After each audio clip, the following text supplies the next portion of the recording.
Praise the Lord.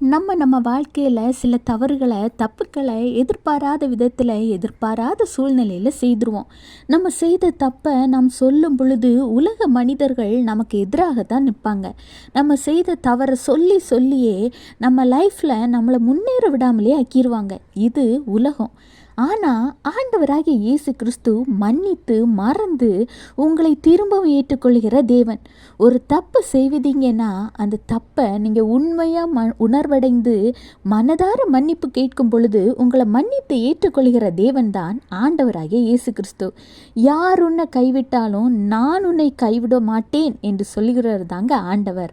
10 மாதங்கள் கஷ்டப்பட்டு சுமந்து பெற்ற தாய் உன்னை மறந்தாலும் நான் உன்னை மறப்பதில்லை என்று சொல்கிறாரு. இன்றைக்கு நீங்கள் ஏதோ ஒரு பாவத்தில் விழுந்துக்கிட்டு இல்லை ஏதோ ஒரு தவறு செய்துக்கிட்டு ஐயோ என்னை எல்லாரும் வெறுத்து ஒதுக்கிட்டாங்களே, என்னை நேசிக்க என்னை திரும்பவும் ஏற்றுக்கொள்ள யாருமே இல்லையே நினைக்கிறீங்களா? உங்களை நேசிக்க ஆண்டவராகிய இயேசு கிறிஸ்து இருக்கிறாருங்க. இன்றைக்கு அவர் உங்களோடு என்ன சொல்ல போகிறாருன்னு கேட்குறீங்களா?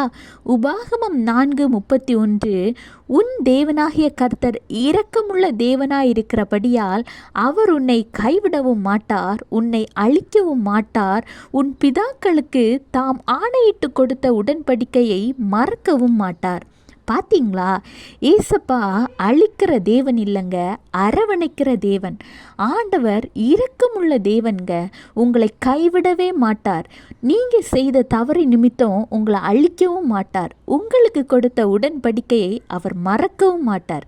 இன்று ஆண்டவர் உங்களிடம் கேட்கிறார், என் மகனே என் மகளே என்னிடம் திரும்பி வா. என்ன உனக்காக அல்லவா நான் சிலுவையில் மரித்தேன்னு உங்ககிட்ட தாங்க பேசுகிறாரு.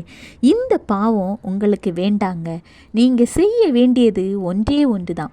உங்கள் தப்புக்களை உணர்வடைங்க. உங்கள் பாவத்திற்காக ஆண்டவரிடம் முழங்காற்படியிட்டு கண்ணீர் விட்டு மன்னிப்பு கேளுங்க. ஆண்டவர் உங்களோடு இடைப்படுவதை உங்களால் உணர முடியும். Have a blessed day. Jesus bless you.